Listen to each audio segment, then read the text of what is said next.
Today we're going to try the McLaren CarPlay on P1. So we already installed it, and the wiring and everything matches to the one we already use. So the same kit that we use for the 570 works also on P1. And now we are using it. Control seems to work. The air conditioning system works like this. When you select the button, it will just go out of the CarPlay, and then in order to get back into the CarPlay, you need to just press the return button for a few seconds. So technically, every time you go out of you go into the air conditioning system, you actually are going out of CarPlay.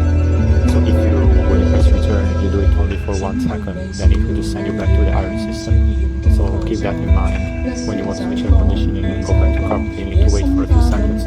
However, that doesn't influence the audio, as you can notice now. Between air conditioning, going out of the CarPlay and going into CarPlay, music still continues playing.